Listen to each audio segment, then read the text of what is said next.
Hello students, welcome in the new video lecture, and our today topic is enumeration or enum data type in C language.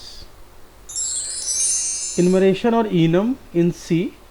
Enumeration और enum is a user defined data type in C. यानी कि जैसे user defined data type हमारे structure और union थे, वैसे enum क्या है, एक यूजर डिफाइंड डेटा टाइप है, यानी कि it is not a system defined. It is mainly used to assign names to constant integer value. With the help of enum, we can assign names. हम name को assign कर सकते हैं किसी भी constant integer value के लिए.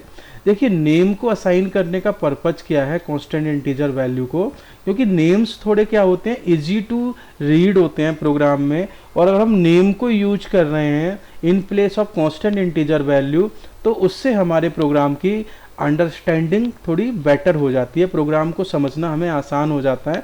जैसे मैंने यहाँ पे दो एग्जाम्पल लिए हुए हैं enum के. enum क्या हुआ, enum इज अ कीवर्ड, इसके लिए हम enum कीवर्ड यूज करते हैं. जैसे स्ट्रक्चर को डिफाइन करने के लिए हम स्ट्रक्ट कीवर्ड यूज करते हैं, वैसे enum को डिफाइन करने के लिए हम enum कीवर्ड का यूज करते हैं. ये बूल नाम से मैंने एक enum बनाया हुआ है, ये क्या मेरा हो गया, enum का नेम हो गया. और यहाँ पे मैंने लिस्ट लिख दी है कुछ नेम्स की, जैसे फॉल्स और ट्रू. तो यहाँ पर ये दोनों हमारे क्या होगा, नेम्स हो गए. इन नेम्स को क्या होगा, हम कोई कांस्टेंट इंटीजर वैल्यू असाइन कर सकते हैं, और उस कांस्टेंट इंटीजर वैल्यू की जगह अपने प्रोग्राम में हम इन नेम्स को यूज कर सकते हैं. दूसरा एग्जांपल मैंने लिया हुआ है enum वीक. तो enum यहाँ भी कीवर्ड हो गया, वीक क्या हो गया, मेरा enum का नेम हो गया, यानी कि it just like a identifier. और इसके अंदर मैंने एक लिस्ट दी हुई है नेम ऑफ डेज की, यानी कि वीक नेम मैंने लिख दिए हैं पूरे, Monday, Tuesday, Wednesday, Thursday, Friday, Saturday, Sunday. आप पूरा नाम भी लिख सकते हैं, शॉर्ट में भी लिख सकते हैं यहाँ पर. तो ये क्या होगा, नेम्स हो गए. इन नेम्स को हम कोई कांस्टेंट इंटीजर वैल्यू असाइन कर सकते हैं, और उन कांस्टेंट इंटीजर वैल्यू की जगह हम इनके नेम्स को यूज कर सकते हैं. लेकिन देखिए आप देख रहे हैं यहाँ पर मैंने कोई भी कांस्टेंट इंटीजर वैल्यू इनको असाइन नहीं की हुई है. तो देखिए इसमें होता क्या है, जब हम कोई भी कांस्टेंट इंटीजर वैल्यू असाइन नहीं करते हैं, यानी कि if we do not assign values to enum names, the compiler by default assign values starting from zero.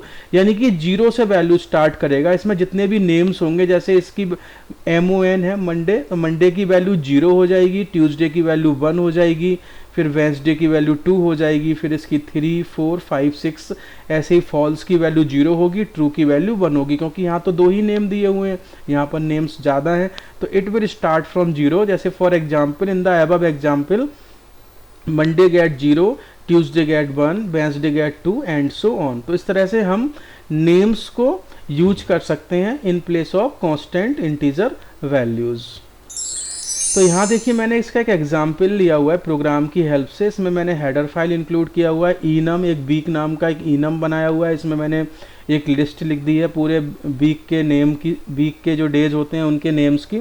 फिर मैंने एक मेन फंक्शन लिखा है, और मेन के अंदर मैंने क्या किया हुआ है, देखिए ये एक यूज़र डिफाइंड डेटा टाइप है. तो यूज़र डिफाइंड डेटा टाइप का हमने एक तरह से कह सकते हैं हमने एक वेरिएबल क्रिएट कर दिया डे नाम का, और डे को मैंने एक नेम असाइन कर दिया वेंसडे. तो वेंसडे की वैल्यू कितनी होगी यहाँ से 2. तो एक तरह से ये 2 वैल्यू किसको मिल जाएगी, डे को मिल जाएगी.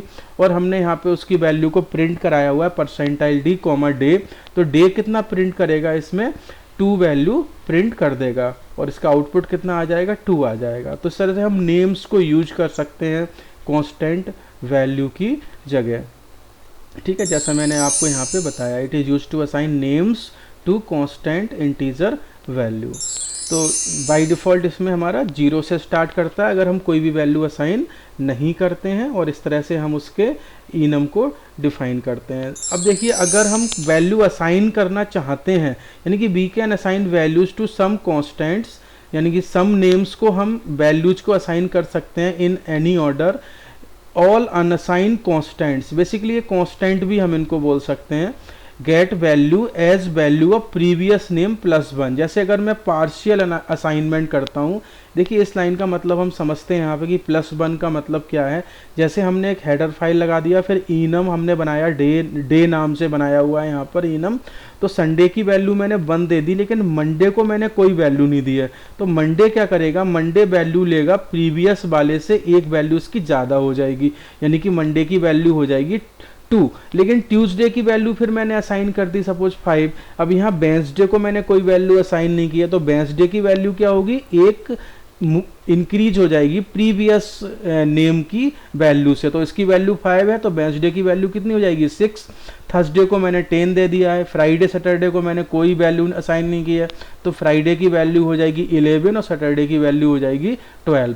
तो यहाँ देखिए मेन फंक्शन के अंदर डायरेक्टली हमने इनकी जो नेम्स है ना, इनकी वैल्यूज को प्रिंट कराया है यहाँ पर। तो यहाँ पर देखिए परसेंटाइल डी है, क्योंकि सभी इंटीजर वैल्यूज हैं यहाँ पर, तो परसेंटाइल डी लिख दिया है जितनी वैल्यूज यहाँ पे मुझे प्रिंट करानी है, फॉर्मेट स्पेसिफायर।